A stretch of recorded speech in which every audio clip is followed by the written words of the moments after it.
Welcome to Soccer Talk, a podcast about soccer in Iowa, presented by Kick It Forward. Kick It Forward uses soccer to find innovative ways to eliminate barriers and create an equal, empowered, and engaged youth population. We are positive disruptors that promote accessibility and diversity at a grassroots level. You'll find us building mini pitches, organizing free soccer, predicting the weather, and covering local games. I'm Ben Brackett. And I'm Blake Siebers. And today we're here to talk soccer. That's right, Ben. All soccer, all the time. Welcome to the show. Good morning, good afternoon, and good evening, Iowa soccer supporters. I'm Ben Brackett, your Soccer Talk co-host, here with my good buddy, Blake Siebers. Sibo, what up? Hey, Ben, we're back in the lair. Weather's turning a little bit, so everything's good on my end. Good weather, man. I like that. So the central Iowa area and Des Moines area have seen some big changes in the soccer landscape over the past, 6 to 8 weeks or so. And today we are here to have a chat with one of those changes. We are. So Grandview. Well, there's been surprise. There's been a ton of changes. I was like trying to figure out. Yeah. So Blair Reid, Grandview men's soccer legend, Iowa soccer legend, but specific to Grandview, gave his retirement papers here the beginning of December. And we said, as much of an impact as he has had on soccer in Des Moines and Iowa and at Grandview, like we got to get him on to talk about it a little bit. Yeah, so we'll go ahead and post some of his previous interviews as well. So if you want like the full Blair Reid story, but instead this episode is a little bit more, specifically about his coaching career at Grandview and reminiscing on some of his fun times, and we have a pretty good laugh for quite a while. It's a good long chat, and there's a lot of laughs for sure. Yeah, and you just talk about, we reached out to quite a few of the boys that he's coached over the years, and talk about even the guys that didn't get along with him necessarily, like love the guy, nothing but respect. And there's a pretty funny part in the beginning part of the interview, which is like college soccer is a full-time job / like you're looking out for a bunch of kids that they just have different experiences. Yeah, you're acting as a trainer, coach, manager, whatever, but then you're also, a bit of a father figure, a big brother figure, or an uncle figure as well. So yeah, and for some of these guys to tell these same stories years later, like that, they remember it, and I'm sure he doesn't remember everything just with that many guys over that long of a time period, but 10 plus years later, when guys are still reminiscing on pretty funny stories, to me that shows that he's clearly had success in these guys' lives. Right on. Let's hop into it and enjoy this chat with Blair Reid. All right, Blair Reid, welcome back to the podcast. How are you today? Ben, I'm doing fantastic. Two of the KIF lads I really love and enjoy, Blake and Ben. Thank you for the invite. Oh, we're happy to have you. Not many people get invited back a second time, so it must be a big deal what we're discussing today. It must be. In all goodness, I think this is my third. I had to kind of plug that in there a little bit. That's right. True. Yeah, we talked to you at the but we kind of surprised you at halftime there of the Missouri Valley game where there would almost everything went off right there, didn't it? Do you remember that? That was an interesting time, and I wasn't quite sure where you guys were. Then suddenly this microphone speaks. Well, Coach, what do you think of that call or whatever it was? I hope I wasn't a gentleman and didn't kick you or the ref or something. No, it's all good. It was all good. We saw the fight and the spirit and the mentality of Blair Reid like at its finest. There, it was great. Thanks, Blake. Sometimes it's the drool that I have, Oh, that's great. Well, so I guess we should offer you a quick congratulations on your retirement. You just recently announced that, or it was announced, right before the holidays, right? Yes. I actually made the announcement back in May, and apart from my wife, Dot, the president of the school, Kent Henning, and athletic director, Troy Plummer, I had counsel with them both and to let them know of my plan to retire. And I wanted to kind of keep it on the down low. I wanted You should have given us the breaking news. Dang. I was really thinking about it, but could I trust these guys? We could have sat in a meeting with the president, the AD as well. Hey guys, just a heads up. Yeah. Are we being recorded? So yeah, it was a difficult, because there was part of me that wanted to tell the team and the coaches, but then I got to thinking, I wanted my last season, at least in my mind, to be a good one without any sort of distractions. And I thought, if I told players and coaches and everybody knows, maybe that would have some sort of unconscious effect on the team and situations and stuff.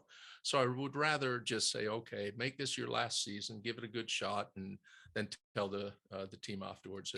But it was tough, because at some points you go, guys, we really need this game. And by the way, this could be my last game. And can you win? And that was the thing. That's the type of thing I really didn't want to get wrapped up in and stuff. So well, it sounds like the wisdom that you've gained over the years has helped you make that decision.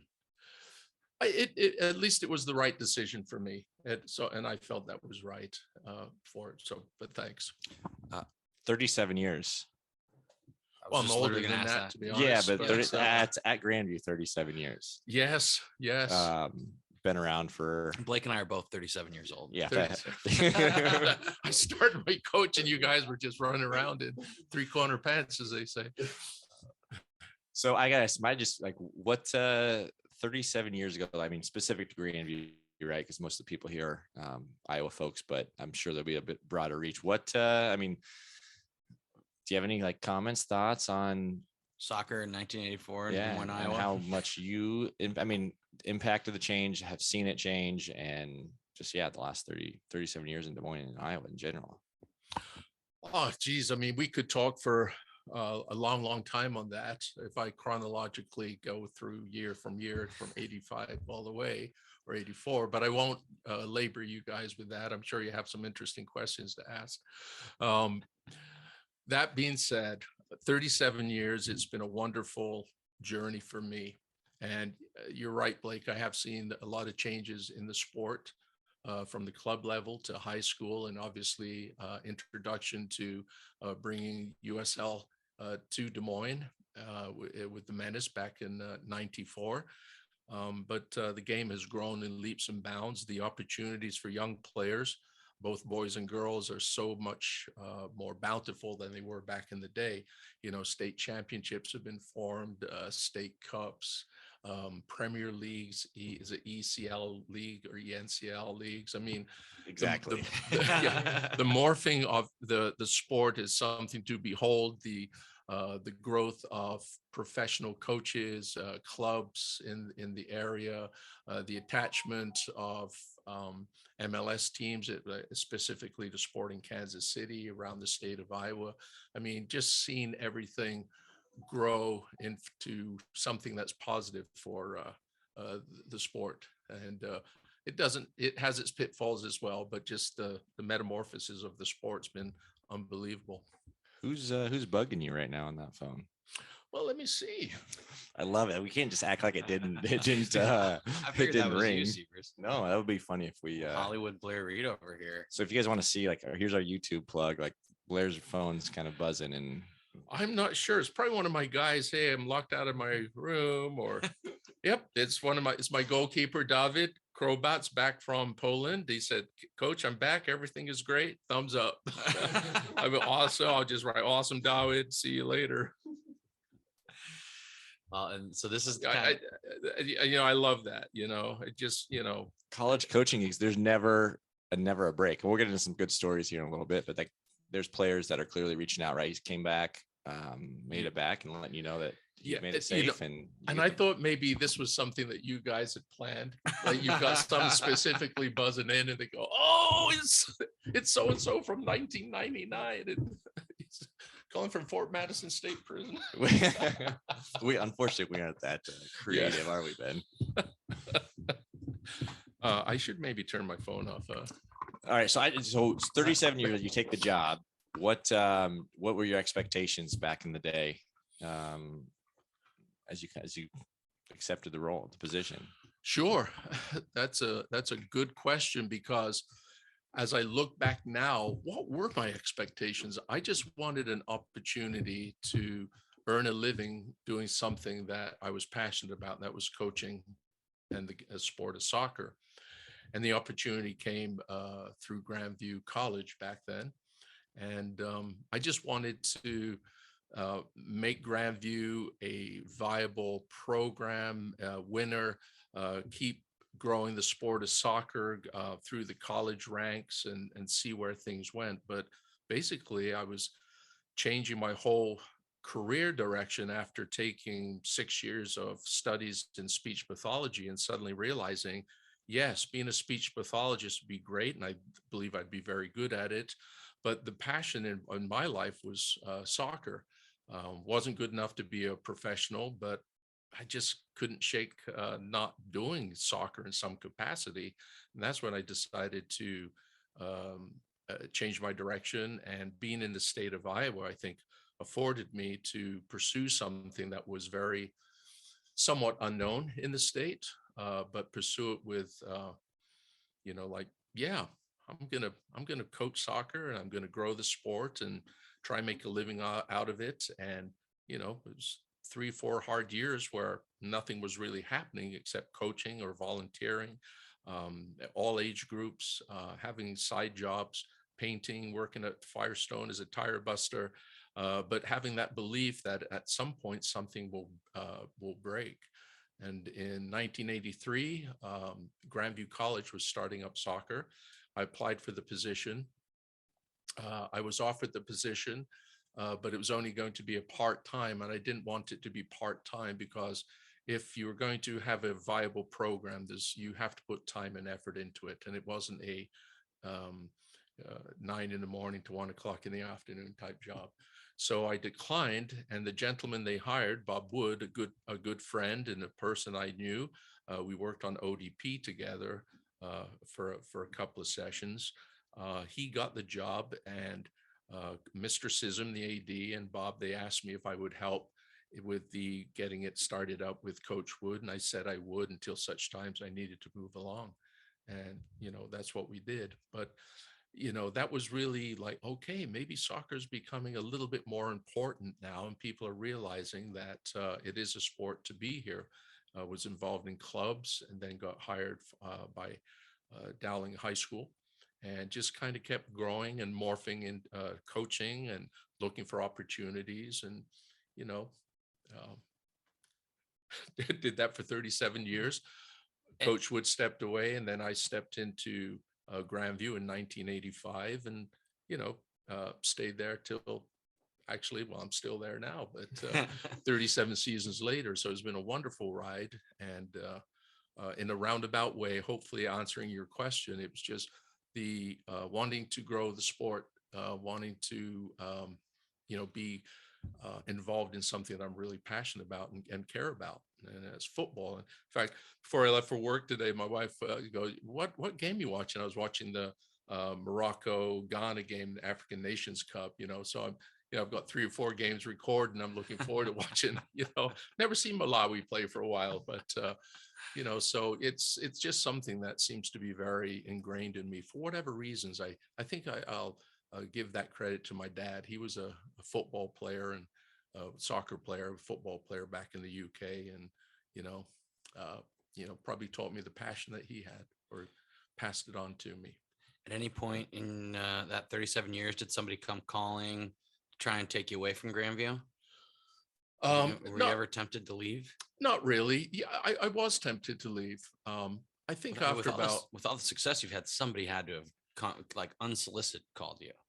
I really can't remember, but I remember when Drake University was starting up the program, I thought that would be a good opportunity to maybe move into a bigger school. Of course, it had the D1 moniker on it.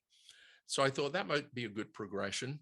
And when they advertised, I did apply for the job, but I did not get it. I was interviewed, but I look back at that interview, I was that young coach, thinking like, hey, I want to make Drake a national power. I want to do this. I'm not sure Drake University or any school at that time that I was really ready for that sort of fiery commitment. But Did Bob Wood get that job? he did. Yeah, he did.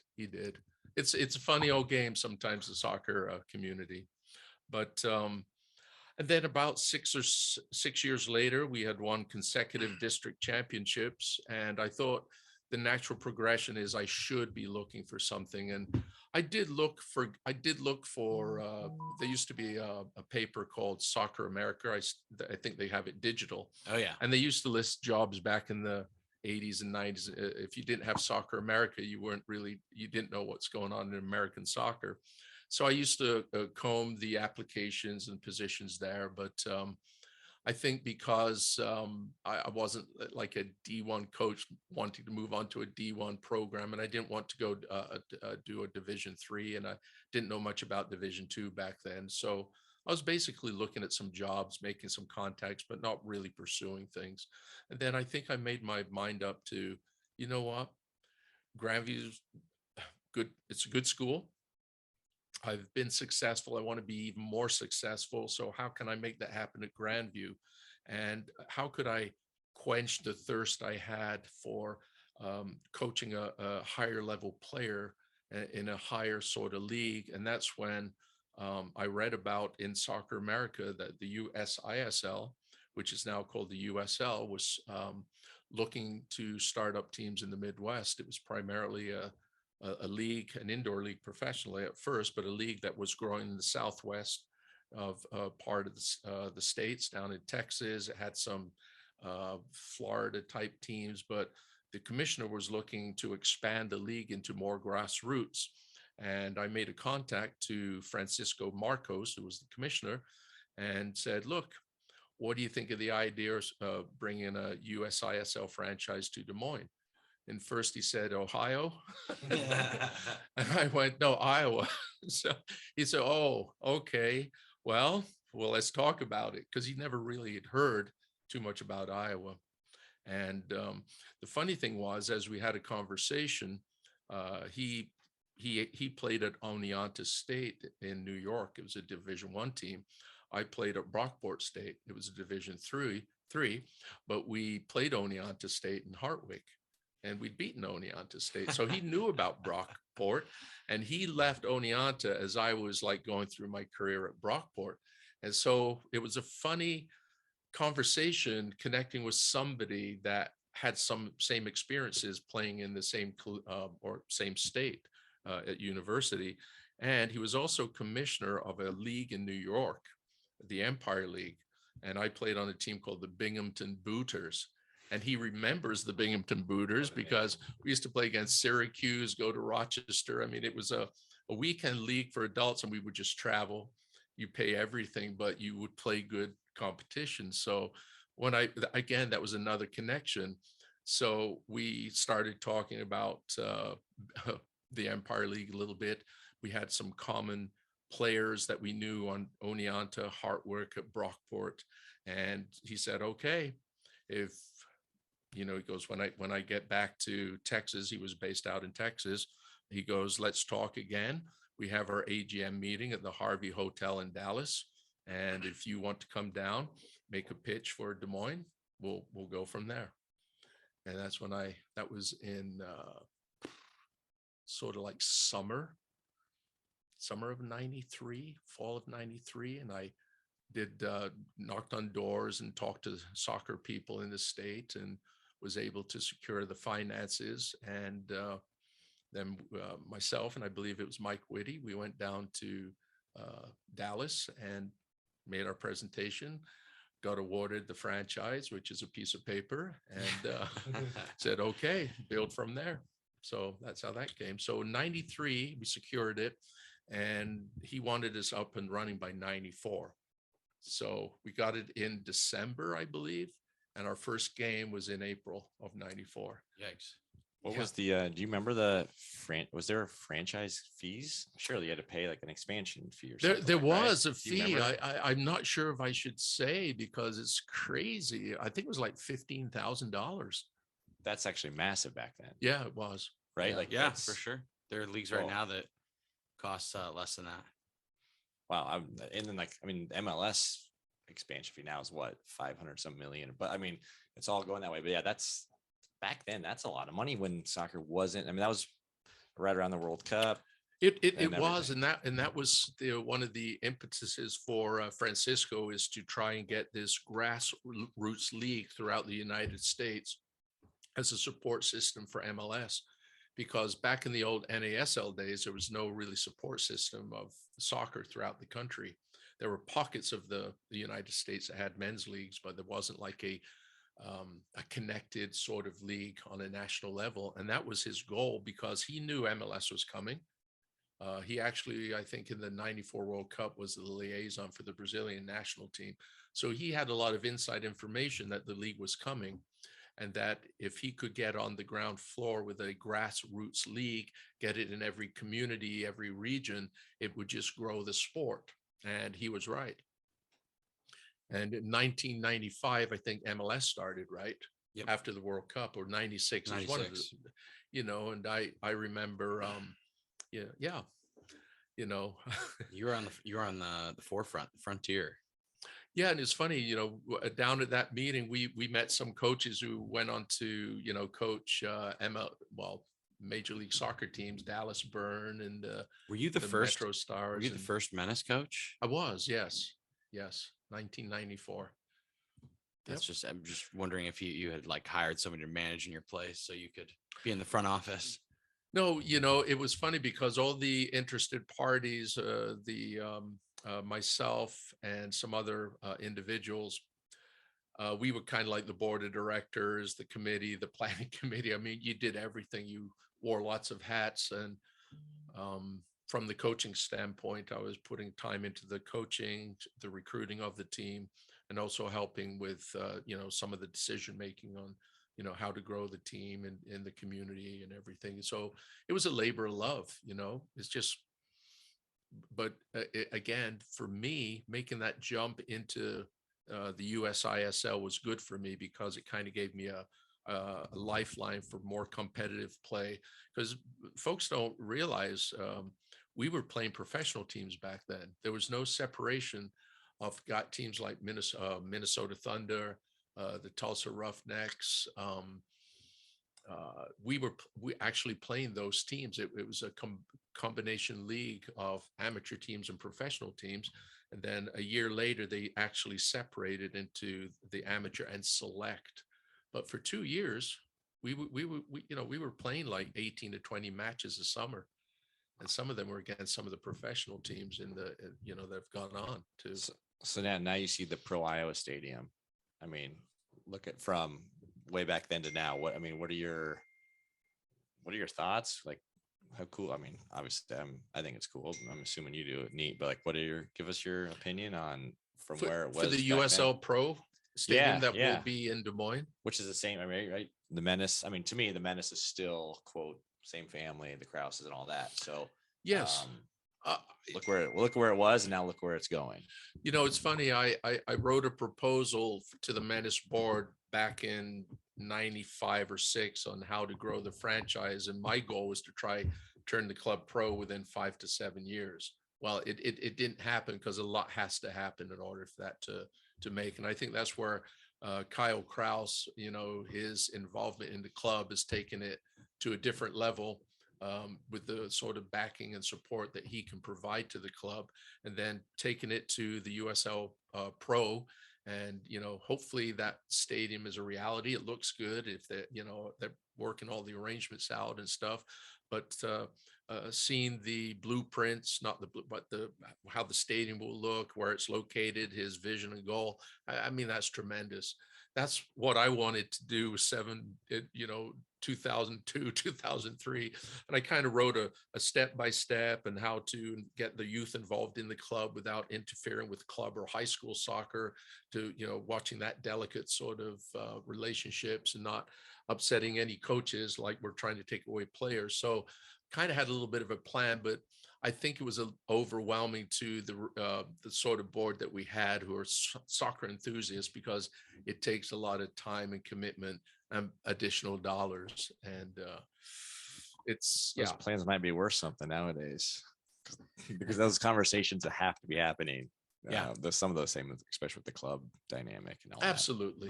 Absolutely. And, look at Des Moines, Iowa, getting a USL Pro team, one of the top USL 2 teams, it went to USISL, then it went to PDL. And, so the morphing of that league has been kind of enjoyable to see, but it's taken the right steps and right progression to, kind of get a stronghold of the sport.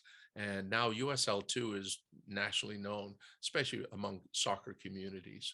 USL Pro, still has a little ways to go, but getting a franchise in Des Moines, it just will grow the sport even more.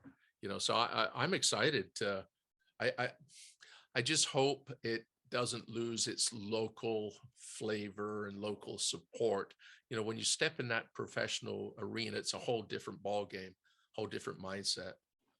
But that's okay. That's what sports are, and I hope the USL2 team will remain a good focal point too for the community. Which I think, I can't speak for Kyle Kraus, but he's probably got a pretty good vision with USL Pro, USL2, a good little combination, maybe a little synchronicity up and down, plus the ability to bring over some players through his dealings with the Italian team, right? Parma, the stuff. So I think he's connecting some really good dots to make Des Moines a really strong soccer, or I should say a stronger soccer community. There you go. Talk about just, going back to Grandview, some of your, kind of like highlights of your career. If you're looking at, obviously like starting the program is a big one, but you had some pretty big successes along the way, and some probably, like every coach has teams and players they look back on, and maybe like that was like, maybe not your favorite team, but you have some really fond memories with those guys. Talk a little bit about just some of those different years or memories. Ben, that's a lot. Yeah, we'll you want us? We'll slap you if you get going too far. Okay, I'm always into that slapping. And gosh, there's been so many memories, so many good times, so many. You're gonna leave some out, so just a heads up. Like, there's no way you can do it all, but there's no way, and the crazy guys that have crossed my path over 37 seasons, unimaginable to think. Sometimes I see their faces every day, different ones. They've been a huge part of my life, and made me the person I am through our relationships. And just so I'm not going to start mentioning guys, because I'll probably get teary-eyed, and then I'll leave some out, and I'll be driving back. And yeah, it's almost like a bunch of your boy. I mean, they're like your kids essentially, right? I mean, they're not your kids, but they're effectively your kids for 4 years. I think the text that we just got, right? Like, they text you that says, "Hey, I made it back. I'm good to go." Like, that's a cool deal. And that's not the only and first time, right? That happens all the time, and with a ton of players as well. Yeah, thanks. It is. They really are an extension of your family, and I take the role seriously. Because somebody's trusting me to not only coach their kid to be a better player, but better person. Be concerned, watch out for that individual, and I take the job seriously. I always thought of it, and I've had conversations with young coaches that coming from sports management classes, and they all say, "Coach, what's your secrets for coaching? What's you've been successful, blah blah blah." And I say, "Well, thank you." And I go, "But a couple of things. You need to not only love the sport you're going to coach, you really have to love it, and you really need to be willing to give yourself and share everything that you have. No coach knows everything, and put yourself out there. Don't be afraid to admit you're wrong sometimes." And I said, sometimes coaches do that. They never admit they're wrong, or it's all somebody else's fault. I said, you can't be that way, because you won't reach your potential as a coach. But number one, you got to love it. You got to love it and jump in there and realize you're not going to jump in and be successful right off the bat. Sometimes it takes 2, 3, 4, 5, 6 seasons, who knows, but you have to be willing to take that jump. And if you love something, and you'll become good at it. And so you need to be patient and not think it's going to happen right away, but hang in there. And I said, you got to make decisions and choices that you think are best for the team. And I said, sometimes as a coach, it's hard to do, because you may want to compromise what you think is right, just so maybe a player plays in a certain game, but he violated a team rule or a school rule, or he did something really bad, and you know he shouldn't play. And if you sat down a kid for the same reasons or something similar to that before, you have to sit that guy down. It's your leading scorer, you're All-American, you got the big game coming up, and without him, you're not as good. So what do? Do you make the decision that you've done for other players, other students, or do you give that guy a pass because he could win you that next round into the championship or into the final or get you further up in the league? What do you do? And I said, I know what I do. You make decisions that are right for the team. And if you don't do that, and if you don't do it consistently, you're in the wrong profession. I said, it gets hard to do. And now you were talking about things I remember, good times, bad times, stories. God, jeez. Is there like a top one or two memories that you're like, I guess, here's a question for you. What was the best, may not have advanced the furthest, won the most games? What team was full of the best soccer players? Every time I speak to students and or coaches, and, sometimes when coaches go, Coach, man, I'm just having a bad year. This is tough. Or you go, hey, I'm just going to say, Jim, just as a rep, Jim, I know you're having a tough year, but hang in there, stick with it, be true, keep working hard. Even if you're a player, you feel your players are quitting, don't you quit. Give them the best of you every day that you can. And then I go, I'll tell you something. My first year at Grandview, my record was 0 wins, 14 losses, and 1 tie. And they, they look at it, go, and I said, yep, 0 wins, 14 losses, and 1 tie. But we ended up the season winning our district championship because I believed in my guys. We went through injuries, we went through other hard instances. We had 13 players sometimes at training and games. But I knew we had something, and I knew sometimes it was easy to give up, when you're 0-9, and then you're playing Rockhurst, who's an NAIA school back in the day, and they're number 3 in the nation. And I said, it's easy to fold the tent and find excuses and reasons, but don't do that. And you know what? We won the district championship, and I just remember the look and the joy of the players that day when we ran in a drenching, driving rainstorm that had snow the night before. There was puddles on the field. You couldn't kick the ball further than 5 yards. It was up at Loris College. They played a football game the night before, gunked up the field. Everything was against us. We had 2 guys drop out with hypothermia. We went into overtime. One of the guys came back from we poured down cans of chicken noodle soup that you could get out of a vending machine in their lobby of their gym. We gave him meal money. We put his name was Jimmy Burton, kid from Granite City. Jimmy came out in I think it was towards the end of the first overtime or into the second overtime. He got a ball, he turned on it, and he frickin' rifled one. It went in, and we won the championship. And there was so much controversy. He was offside. I mean, Loris was an NAIA school back then. And you could have heard a pin drop because, number one, there was hardly any fans there because it was raining, but it was unbelievable. And I just remember telling our guys, I go, we got beat 5-3 by Loris in the regular season, and they weren't, their fans weren't the most gracious of hosts. And I remember some of our guys biting their lips and, being somewhat yelled at. And I say, keep your heads up, get your asses in the locker room, and maybe we'll see these boys down the road. And obviously we did. And I remember the guys going, we just huddled right there, right by the bench, rain pouring down. And I said, how about you boys just take a little victory lap, enjoy the moment, Don't say anything to anybody. Keep this amongst yourselves. It's your championship. And I said, be class. If any player comes up, Flores player comes up to you, shake a hand. They've just lost a tough game. But I said, enjoy this moment, lads. You'll never forget it.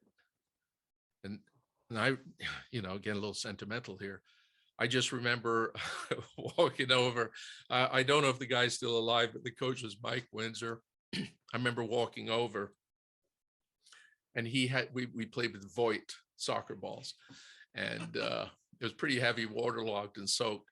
But I remember taking the soccer ball. I said, "Excuse me, coach, I would like to have the ball," and he said, "It cost you $50."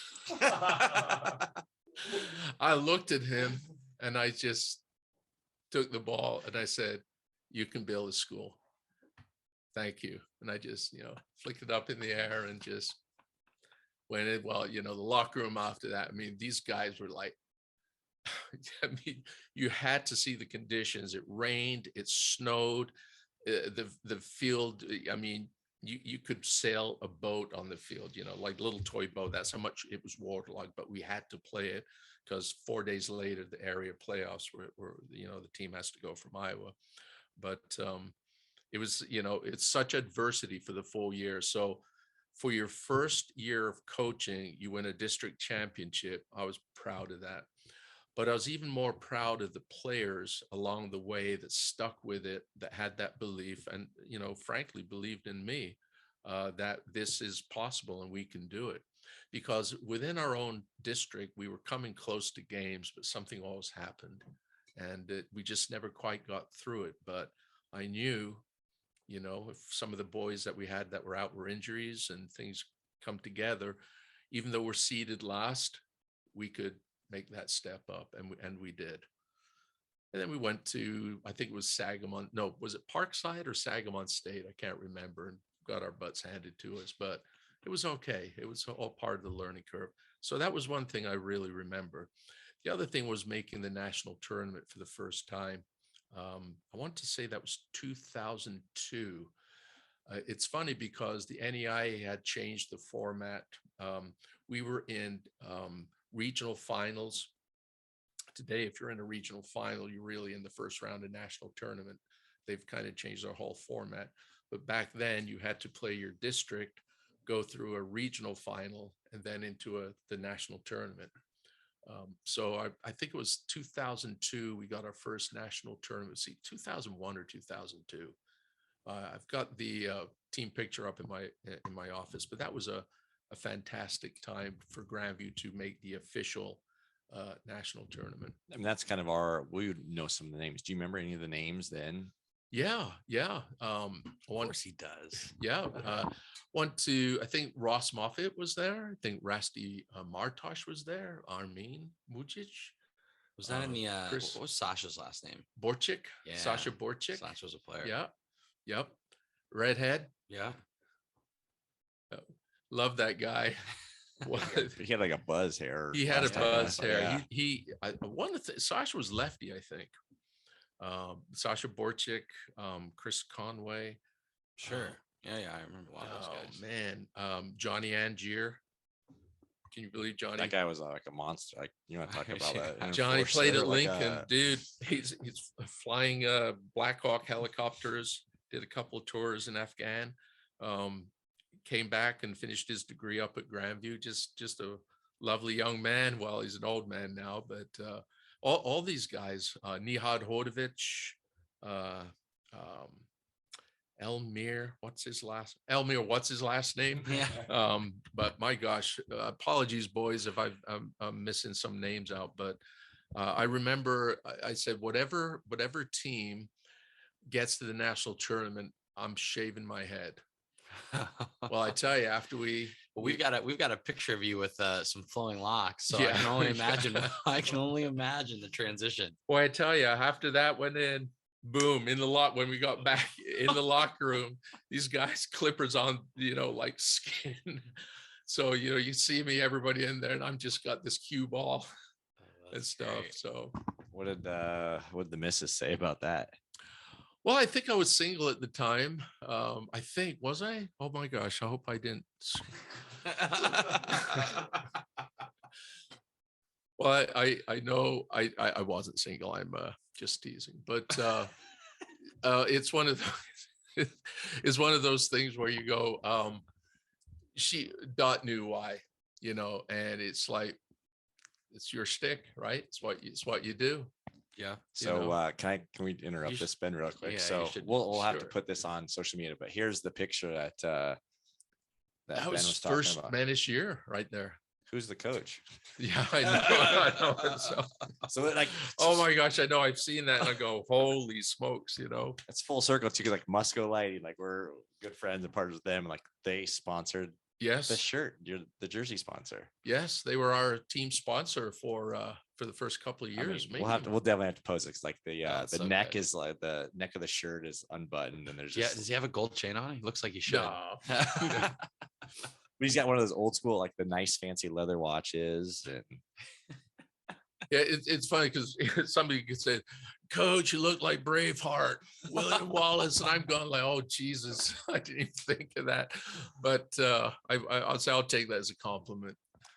That's what's are there any groups or years where disappointment? I mean, can't like Debbie, like, man, we should have done better than we did, and we were missing just a piece or two. Absolutely. Yeah. Yeah. Well, you know what? Fast forwarding to 2020, right? Obviously, COVID was instrumental in having a lot of an effect on sports all over the country and globally. But 2020, I think we sold ourselves short. We didn't have the sort of season that I think we were capable of, and that was disappointing. So coming back for 2021, I was thinking about retiring for the last 2 or 3 years. Didn't quite know when I wanted to pull the trigger, but I knew after 2020 it was a subpar year. But there we were playing with some of the top NAIA teams in the country and either beating them or just getting beaten overtime. So the potential was there, but just was terrible. I mean, we finished above 500 a little bit, but we didn't even make our conference playoffs. And that to me, that's not good enough for Grandview University, and definitely not one of my teams. So, a lot of the same guys came back and got us back to the national tournament, got us into the top 25, had a winning year, tied for third in the top NAIA conference in the nation out of 13 teams. So these boys really turned it around. And I think it was unfinished business. So yeah, we fell short that season and it was a disappointment. But when it was all said and done, a lot of respect for the guys that came back and the other players that wanted to, do better. But there's been some years where we were just horrible team, and but you have to keep fighting and keep battling, and sometimes things don't go your way. You may lose a recruit or two that you thought you were going to get that would make your team a bit better. It fell through. Somebody else came in. So there's all other outside factors that can have an influence on what type of season you're going to have. And sometimes when you're not a squad with depth, you get one or two injuries at the beginning of the year that just changes the whole way that you play and complex of the team. But when it's all said and done, if there's one thing that I do remember about just about every team is like, if you if we're going to lose the game, we won't lose the fight. There's no room for guys who will not give their best. And I have this picture, and I think I've shared with you guys before. On the outside of my door, it's a picture of a frog being swallowed by a stork, and the head of the frog's being gulped down, but the flippers of the frog is around the stork's neck, and he's going, "I never give up." So if you're going to go down fighting. If we get beat 9-0, I'll go, what the hell? Why was it freaking 9-1 or 9-2, right? So you got to be a fighter. If you're not a fighter in sports, you shouldn't be playing or you shouldn't be coaching. fighters don't, it doesn't mean you have to like throw your guys around and shake them and throw water bottles on the sidelines, but you have to have that fight, and you don't give up, and you don't, your players are really not allowed to quit. I would say to guys, look, if you've quit, don't let me know you've quit, because I will be really upset at you. So you got to fake it. But I said, guys, I can tell how you play in your demeanor.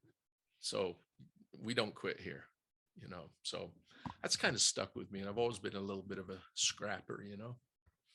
Yeah. Do you want to get into some funny stories, Ben, or what do you? Well, I was going to say, ahead. I was just going to say, it sounds like, the tradition of the program is definitely to, be a winning program and to fight and all that kind of stuff. But what kind of traditions maybe like go year to year? I was maybe kind of teeing you up, but like I know, there were, for me in school, there were always traditions, even at Valley High School, you'd, we used to have to get thrown in the lake. I think that is not allowed anymore, but, and so I'm not saying necessarily traditions like that, but like, what are there things like, that you guys did, or that you hope that stick with it? I don't know, you wear white on Sundays or on your home games, or I don't know. Well, every winning streak, you're not allowed to change your underwear. So if you win 10 games in a row, you have to keep wearing the same for practice and games. Is that the coaching staff as well? Oh yeah, that's only the no. I made that up. I knew. Although we've had a couple players kind of do that. Coach, I'm not changing. I was like, dude, it's your call. Well, you said that you shaved your head when you made the NCAA tournament. So like, yeah, like I know like my coach in college used to like grow his beard all throughout the NCAA tournament, stuff like that. No, didn't really have anything like that. But there was two things I said. Whenever we make the national tournament, I will shave my head. And I said, if we ever win it, I will get a tat. So, Ooh. I would have walked the talk. That should get passed along. Yeah. You came close a couple times as well. Yes. And, I kind of had what I wanted, and, you had the tattoo. Does anybody know like what the tat was? Yeah. Does anybody know? Have you shared this with anybody? Say, hey boys, here's what I. No, I haven't done that. No. Whoa. It was probably going to be something that commemorated the might be like the NAIA logo with, the year and the champions. Where something like probably my forehead. Probably, somewhere maybe like at the back of the leg or on the side, something that would have to look really good, really, what's the word I'm looking for? Not subtle, but appropriate, Yeah. Well, yeah. Or you could go full month, you just full back national champs. Well, so I was wondering if he was going to talk about the 2-mile run. I figured that'd be a good story for Blake to tee up real quick. Yeah, no, I guess the first question is, when did you? So for those people that don't know, like first day, everybody shows up, got to do a 2-mile run, correct? Correct. That's our first session. As far back as I can remember. So yeah, just give like a quick rundown of your version of the person that has said, hey, here's what we got to do, and then we'll give you kind of the players version. Okay. Well, there's some really interesting stories along the 2-mile run. It's like it's through the streets of Grandview, so it's not like round a track and a very mundane type of thing. So it's through the streets of Grandview, and some of these we generally did it on a Sunday morning where there wouldn't be a lot of traffic, right? And the boys had not been out the night before. Well, if they had, they will regret it, but it kind of wind around on the east side of campus, and it had like little slopes and inclines. So it wasn't flat. It was challenging, and it was over it was over 2 miles, to be honest, because I knew as they went through the streets, they would cut corners and stuff. So so we were pretty accurate. And then to me, it wasn't like so much it was exactly 2 miles you ran, but if you ran anywhere from 10.5 minutes to 11.5 minutes, you're probably got a base. And it was just for me to see what the base of fitness was, that aerobic base, I should say. So that was really the first thing. And we had goalies run it, but then it got, I got to think, well, goalies don't really need to run that. They need to be quick over 10, maybe 15 yards. So then we would, get our goalkeepers an actual training session while the boys did the 2-mile run. But there have been some stories, like a few times I took a wrong turn. Yeah. So let's get there. So you've done this for quite a few years, right? Yeah. They all follow you in your truck. They do. There's an infamous white truck. Yeah, the infamous live and learn white truck Yeah. that's been through many wars, right? So that's what there's some unhappy alums that have run this numerous times, and they say, hey, yeah, it's the same path every year. Blair has driven this thing for countless years, and all of a sudden he takes the wrong turn. We look at our watch and say, oh shit, we're running way behind schedule. And Yes. We're not going to make this 12 minutes or 11 and a half minutes. And now what? Only to find out. I remember Ross Alexander, Ryan Adamson, Chris Scott. Some of those guys were, I remember one specifically, I did take a wrong turn. And when I took the wrong turn, I went, yeah, I've just got to smoothly go, somehow connect back. And, but I out the mirror of my truck, I can see the dismay and the antics and the like, what the heck's going on here? So I always get back first, and we got guys recording the scores and taking times, and 13 minutes 4 seconds, 14, and you could see guys are just absolutely flaming. I said, actually, boys, you did about 2.5 miles today, so well done.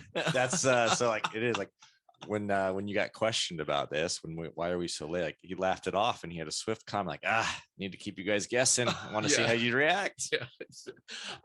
Of course, we do things like that. And even in our training sessions, we have little possession games, and sometimes you let things go, and sometimes you call it tight, and then players get upset, and how come you go, look, you think you're going to get every call in the game? Yeah, it's not fair. Life's not fair. Yeah. So just put on the big boy pants. It's okay. Let me call it. That's great. So what's so 2013, number one, you guys were ranked number one in the country. Yes. So before we get into it, was there, and I don't know the answer, so how many times or weeks were you guys ranked throughout your career number one? Not many. But it wasn't just, it's more than just that one time. Yeah, I mean, we were gradually moving up that year. So we've been in top 10 program for a number of years. We had a pretty good run for 5-6 years. Do you remember the song you guys used to sing? Oh, put them on the spot, aren't we? I can't Here tell. Here we go. I don't know. They just asked them like, hey, I was gonna say, there was a song when you guys, I think that sounds like the first time. Yeah. There we go.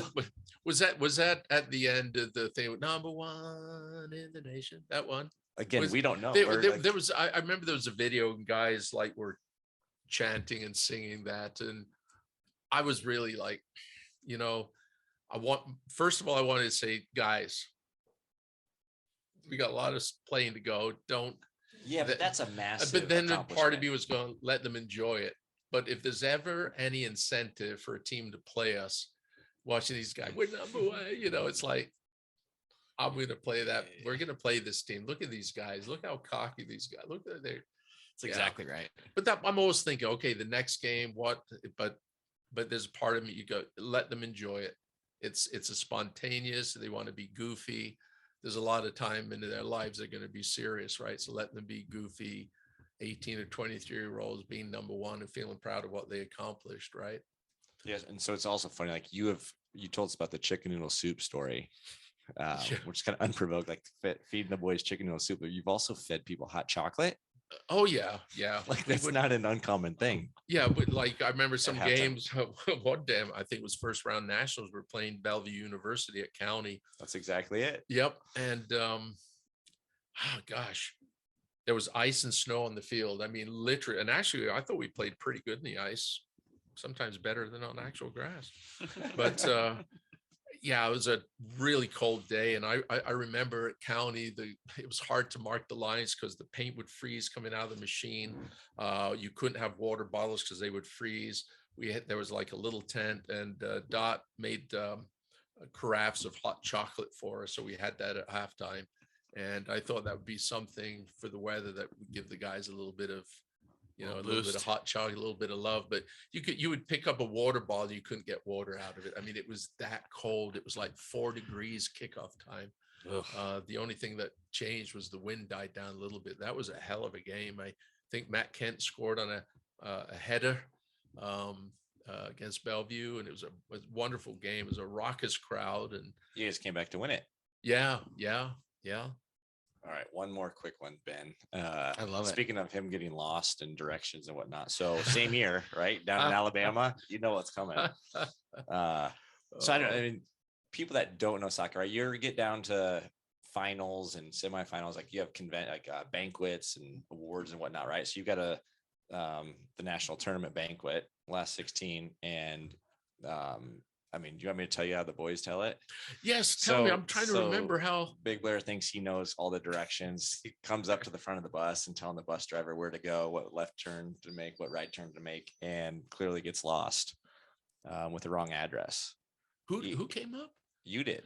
So you're going to deny this. They've already said, but you give them the wrong address. So you show up 30 minutes late. Oh, yes. Yeah. We come walking in there. Number 1 team in the country. And everybody looks at you guys like, what in the world? Or I mean, I'll make it a program. What in the world are these clowns guys doing? So, oh my goodness, yes, 2013. Was that in Alabama? Yeah, or Florida? Alabama. Okay, I do remember we were late to one thing. Yeah, infamously known as you will completely deny it no matter what. You've given the wrong address to the bus driver. I had forgotten that, but I do remember everyone sitting down, and here comes Grandview in our tracksuits and our warm-ups and stuff. So yeah, I do remember. Yeah, that's funny. That's it. So the boys still remember. No, maybe we'll have to get them a map for a retirement gift. Absolutely. Or just download Google Maps for your phone. I might be calling you. Do you want to park my car? So before we kind of talk about the future, I thought it'd be fun, since normally we ask a lot of the former players or Iowa Legends interviews to name their 5-a-side team that would play on one of the mini pitches. So I would be curious if you just had to name your top 5 players that you would play with on a mini pitch. I assume that you would choose to be on the sideline because you're, the humble guy that you are, and you've always coached. That just, in the Grandview scheme. But if you want to put yourself, Blair Reid, Brockport, 20-year-old stud, out there booting it, if you want to throw yourself in the 5, I would appreciate that. And so you can't get out of this because there's so many different ways. So would it be 5 players, whether high school, college, pro, Grandview? It could be yes, but guys that you've coached. Oh, guys that I've coached. Grandview. Oh man, Grandview would be good, but if there were some menace guys in there too, that'd be acceptable. Man, and tactics play a part, right? Do you play with sweeper keeper? Do you play with a keeper? Do you play with all attackers? On a mini pitch? Yeah. So futsal has a little bit of play. And you're assuming them in their prime. Love it. Oh, so that's why I'm saying fellas, the Brockport Booters or Binghamton Booters, Blair Reid could be in there. Tough question. That was the point of the question, Tough Blair. question. You said we were going to have tough questions. People always well, you think about this for a second. So many people go, hey, coach, name your top team at Grandview ever. And of all the years, can you make a top 11? I go, not going to do it. Can't do it. That's good because we only asked you for 5. 5, I know. And so you're gonna definitely leave guys off, but it's going to this thinking, hey, it's futsal. That's an equation again. Sweeper keeper, and we haven't been nobody's told us no yet. Futsal on a small pitch. Yeah. Guys I've coached. Yeah. You can do it, Blair. I know I can do it. I know I can do it. Why do you think? Are you going curiosity? We'll kind of stall a little bit while you think. Goalkeeper, are you doing sweeper keeper? Or are you doing a proper goalkeeper? Because that's a debate, right? On the minute pitch, you have to have a keeper that's not necessarily tall, but quick reaction, great with his feet, confident that way. So I'm trying to rack my brain. Who would be? I mean, we've had some fantastic keepers over the years at Grandview, in high school. Man, that's a tough one. I think let me play. If there's one player that I think is really good at mini soccer, futsal, mini pitch, it'd be J.R. Fernandez in his prime. Unbelievable technical. He played at player. Grandview? Did you coach him? Yeah. For the Yeah. Menace, probably. Had 1 year of Menace, and actually Yeah, JR you'd have helped to. at Grandview for a season when he first came to be a professional coach at Iowa United. That's a And great shout. He would So be, is he- JR in his prime would have been absurd at futsal. what a great player, technical, smart. Where's he playing at on your five-a-side team? Anywhere he wants. He's just on the field. And Not goalie. freedom. Yeah. I Give him mean, freedom. I think when you play mini pitch or any small thing, there's a lot of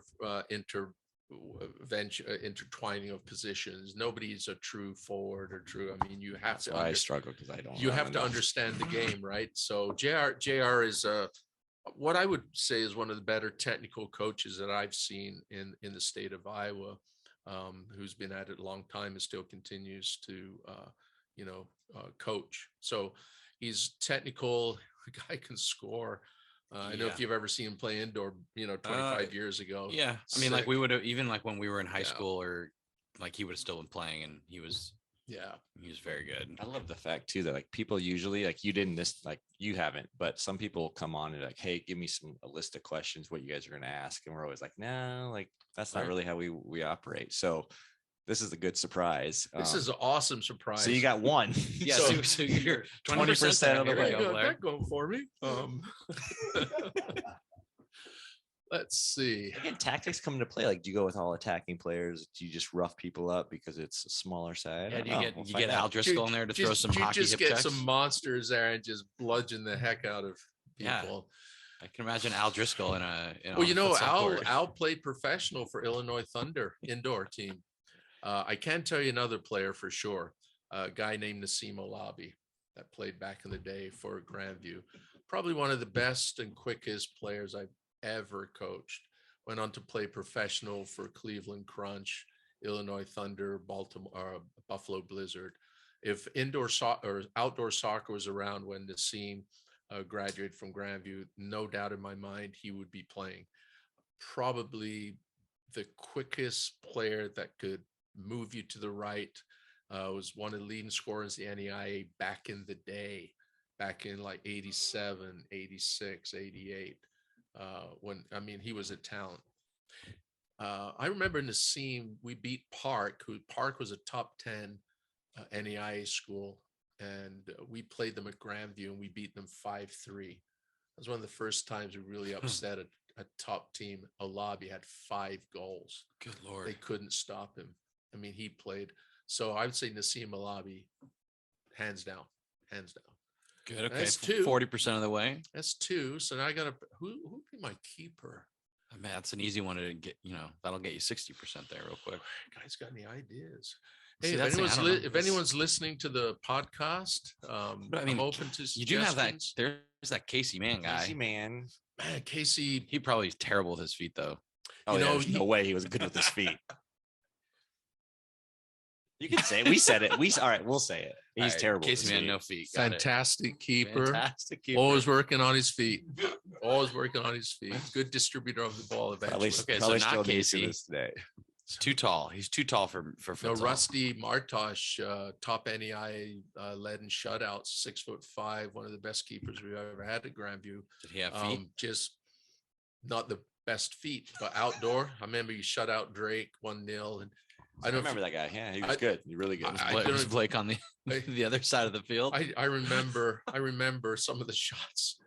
He came up that night and preserved the win. It was just phenomenal. And he did the same thing to Sangamon State when they were national champs the previous year. So you always recruited tall goalkeepers. Got it. It always helps, I think, in this conference, right? So, but man, that's a tough one, guys. That is really tough. What about, do you have any defenders that you'd pick? You've got 2, it sounds like, goal scorers, attackers, and you like ball playing defenders. We're usually go all 4 attackers. I mean, you don't need it. You don't need a defender. You mentioned Al, and Al played indoor professionally for Illinois Thunder and Permian Basin down in that USISL Pro League, and So he knows the playing game. goal. I say going to ground on the concrete though would be questionable. Man, but I bet you Al would he would have done it back in the day. But you know what? He was quick. You're not going to beat. I mean, he's a defender. So I put Al in there. There's another guy, Luis Hator Piefer, that played at Grandview. He's currently playing professional indoor. Luis, yeah, what a player! Strong, technical, quick. Indoor. He's playing. I think last time he was in Las Vegas on a professional indoor team. Played in out west too. Played for Minnesota United. Had a contract there and wanted to play more, but they couldn't guarantee. And it was right the year before Minnesota went professional. They were professional in the NASL, but it was like he was there 2 or 3 years previous before they made the jump to MLS, Minnesota United. So Luis Piefer was, he could take over a game. So there's 4. Are those your 4? There's 4. We need to get a good goalkeeper.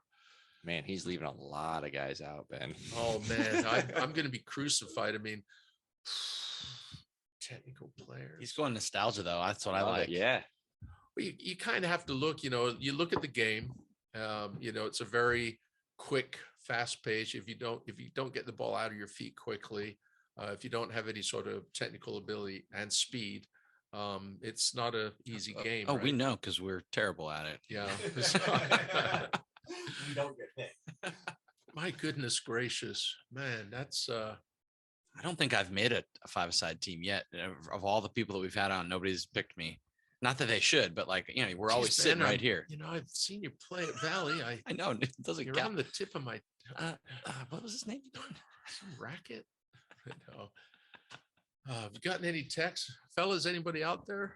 This actually isn't a live show. Looking here. Is it live? No, it's not. Okay. So, hi, Mom.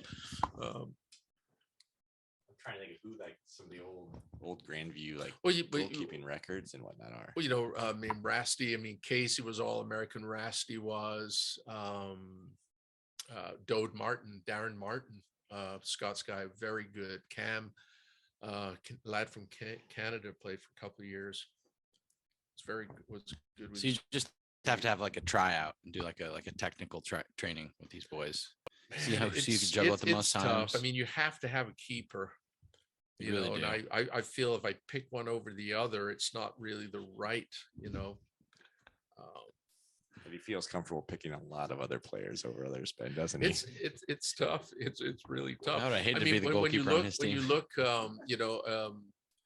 there's been so many really good players. There's one guy that I made my decision to recruit based on what I saw him play indoor, and that's Gustavo Souza. They call him Guga. We know. Yep. Gus is he's for real. He's for real. And I remember when we recruited him from Ottumwa, from Indian Hills, he came up. We actually had a scrimmage against Drake, and he hurt his knee. And actually, Chris Scott, there's another guy that's a really good player. We play with him every Saturday morning. And he's still that ever-ready battery, right? Still wants the ball, still's buzzing around. And how old is he? 58 now? Just teasing you. But I remember Gus couldn't play because his knee was still bad. And Chris Scott had told me about Gus. I said, Coach, this is a really good player. You have to, and I saw his video, but it was too easy for Gus. He was playing a left back or sometimes center back. And you could see he's got time, but it just wasn't enough for me. So we invited him up to scrimmage, spring scrimmage, and still injured. But then we had our futsal tournament.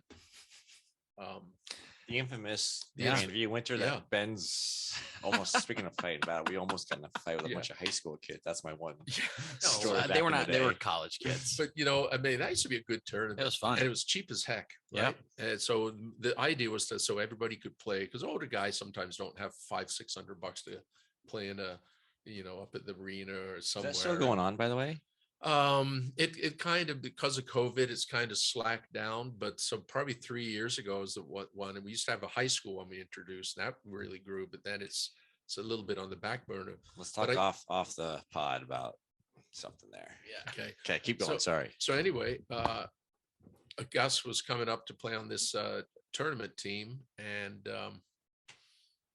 I watched Gus, and I remember the first time he got a ball, he got it, and he split these two guys in 3 steps, and he was playing a decent men's team, and then every time from there out, he never got caught with the ball or he moved it quickly. And I said, that guy's out of shape, but that guy's a good freaking player. So I made the decision, we got to get this guy.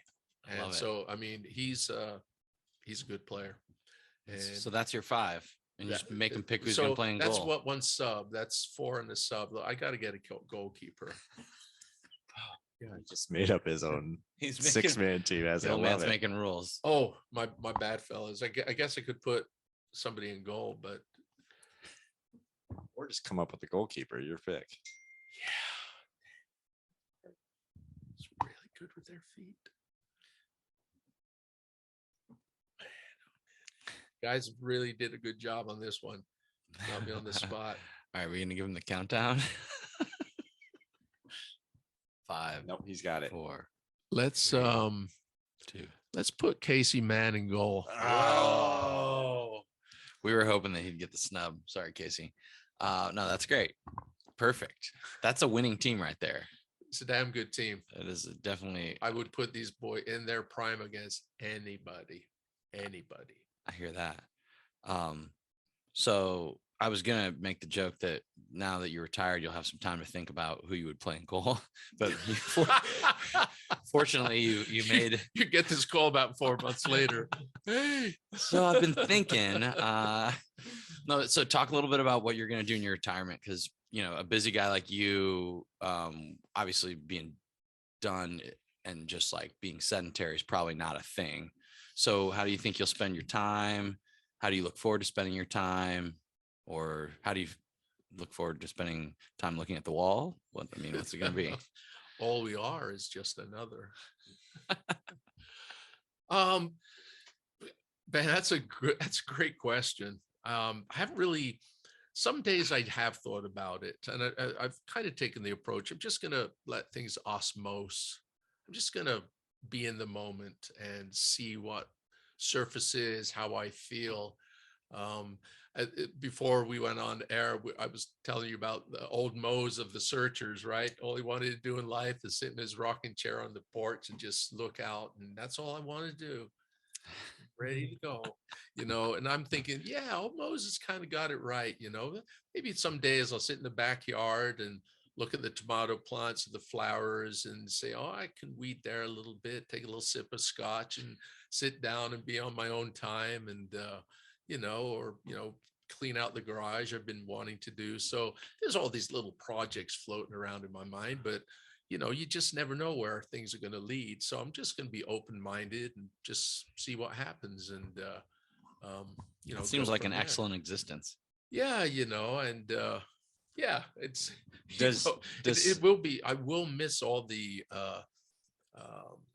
creativity, all the stuff that goes with running an athletic team, which is a lot. And if you've done it as a coach at a decent level, it's a lot. It's a never ending 24 sort of hour day. Even in the off season, you're planning, you're recruiting. I mean, it never stops. So it will be a different for me to like, geez, I don't really have to go in and make calls, or I'm not on the road, or I don't have to get the camp schedule ready, or I don't have to recruit, or I got these guys, or I got to get this done for administration. Oh shoot, I got, there's so many things, and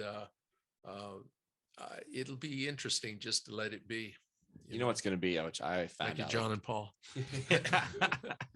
When you go watch that Grandview play, like trying to watch it as a fan and enjoy it, as opposed to trying to analyze and say, oh, because like you still know a lot of the boys. And presumably you'll go to games. Like you won't just pretend like it's not happening. I might turn a blind eye. Is that the name of a rock group, or is that Third Eye Blind? It's Third Eye Blind. Oh, Yeah. right. We'll be in the parking Blind lot. Faith was a group, super group. Eric Clapton, Stevie Winwood. So what are the hobbies then? It sounds like gardening. It sounds like music must be a hobby of sorts. I love music. Music is one of the things that brings people together. music, humor, Yeah. soccer, food. Oh, all those Brings us all together. I could do all those things all day long. I'd be fine with that. Music, it's yeah, it's for the soul. Yeah, I think I'll go to games. Will I be that guy in the crowd criticizing? I don't think so. You may not like it'll be just be interesting. I just when we coached, we got out of it a little bit, like trying to like watch a game now without a stake in it, like, yeah, exactly. and like, oh, like, I actually just enjoy it, and like, oh, that was a just to actually enjoy it, as opposed to being like you're kind of still invested in, because all those, I mean, there's 3 years of boys that you've recruited, 4 years of boys that you're gonna watch play, and like, just like this little thing, do this different or not. I bet I do. I think the approach I'll take is, I think you're right, Blake. Just go and enjoy the game. And if somebody would say, "Hey, coach, what do you think?" I might give some things that I saw that I think might be beneficial and stuff. But just to go as a fan, I'll do my best to do that. But it's hard to do that because you have a lot of passion and you want these guys to do well, and you want to go, "Hey, why are you making that? Hey, you should move if you took this guy." And well, I think that'll be running through my head. But I think yeah, I'll be fine on that. I'll learn to enjoy the game. But if somebody asks an opinion, if I feel comfortable giving it, I'll do that. But we'll see. But yeah, I'll certainly miss it. Certainly miss it. Yeah. So my last question, do I'll you probably still pick on the refs though? That's fair. That's going to be a tough thing. I've already told some of the refs, I say, "Hey, you won't escape me," right? We should ask him like what ref he wouldn't take out for a beer. There's still time, Ben. There is still time. I won't make you perjure yourself right now. No, but you know what? There are a lot of beers I would like to have with referees. They're a good group of lads. Absolutely. Couldn't do it without them. I mean, literally, as much as we all get on them and quote dislike them, without them. Every ref, yeah, you're right. Every ref I've asked, they say no one says a bad word about you, coach. I don't know if I should believe them or not. Anyway, well, if you're a ref, nobody would believe that. Okay, no, so I was just gonna say, I guess it's sort of two parts. Like, do you see yourself finding a way to continue participating in the game? Like, are you gonna start reffing? Are you gonna start just going down to whatever your local club is and coach some little kids? Or, I mean, is that something you'll do, or do you think that you'll just move on to the garden and enjoy the grandkids and just chill, travel the world? Ben's got me in the garden. His new band. Got this green gardening hat on. I'm on, like, got the hoe in my. Hello, Ben. Walks with a cane out there. Yeah. Well, I mean, you're still a young man, right? So I assume so. He's swimming fast. Yes, sir. I am a young man. He said, he hoped, he wished. He realized suddenly life's ending. No, Ben's getting harsh here. Give it to the old guy. Sing it in there. Well, I was hoping with all that free time, I could be doing a podcast every week. I was going to run that by you. We found an analyst. We got to think of a nickname for him. We do. So we do the game of the weeks for high school, and we like talk a little bit about tactics. If you ever want to go watch some high school soccer with us, we got another guy. Guys, that would be a pleasure if you would give me a little notice. I would enjoy that. Thank you for that. He just invited himself a little bit, hasn't he? Did you buy lunch? Is there food? Is there gas money? But I think your question was, what will I be doing? Or well, do you think you'll eventually get back to, even if it's just coaching, like in a more volunteer capacity or more for fun, as opposed, because like Grandview, obviously it's fun, you love it, but I mean, it was your livelihood and you were trying to win constantly. Do you have any interest in like just going back to like your grassroots? And I've often had a conversation with Dot that after coaching and just kind of letting things go for a while, maybe the next step for me is to go and coach kids like 9, 10, 11-year-olds. They say that's the golden age of learning, the little sponges they soak up. And, go there and not only teach the game, but how to enjoy the game, appreciate the game, love the game. So whether or not they become great players or move into select teams, they actually become fans of the sport because of the experience they had, and just kind of be that old curmudgeonly granddad happy guy that has nothing to gain by my U9s won this or my U10s won this game, or we're going this way, but just to enjoy the process and the time that you spend with these kids, imparting the game to them, and the love of everything else too. And I have some pretty good jokes as well, so that might be kind of fun. But Yeah, so I've thought about that, and we'll see. Did you want to have a joke? Or No, I will. Actually, that's an amazing way for us to go out. Unless you've got anything else, Blake. Why don't you leave us with a joke to All like right, that? Let's Ben do or it. Ben or Blake. I mean, this isn't a difficult answer. It's a lot of my guys get sick of my jokes after the first few months of season because they repeat and repeat, right? That's why the sophomores and everyone and they trap the freshmen, and they're a willing audience for a while. But it's a knock knock joke. So knock knock, Who's there? hatchet. Hatchet who? Bless you.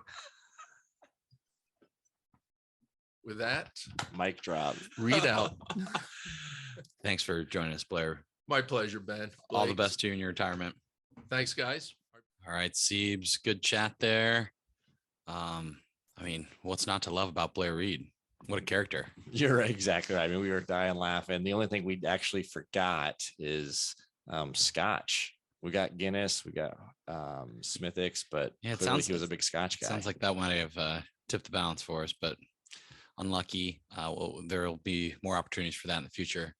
But yeah, I mean, an amazing thing to think about how many soccer lives he has touched and enriched, and ultimately, if you sort of think about the trickle down effect of his influence, he's certainly one of, if not the godfather of soccer in Des Moines. No, absolutely, 100% agree. And you talk about like the menace as well. The biggest talking point in Iowa soccer, or one of them, would be at least like having a new downtown stadium. Like, he was first coach of the Menace, owner at one time in the Menace, ended up selling it to Kyle Kraus, and look what Kyle's done with it, which is pretty cool. Yeah, totally. So hopefully you enjoyed the chat. Definitely the video is good as well. So if you want to enjoy the YouTube channel, you should check that out. Don't forget to follow us on all the platforms: Twitter, Facebook, Instagram, all the different podcast platforms, of course, Stitcher included in that list for our friend Luke Freeberg. And then, since you probably have heard our awesome ad earlier in the episode, we won't bore you with all those other things you can do. But if you've got any great ideas for commercials, hit us up. We're working on new scripts all the time. So what else you got, Siebes? Couldn't have said it better myself. All right. So enjoyed the chat with Blair Reid.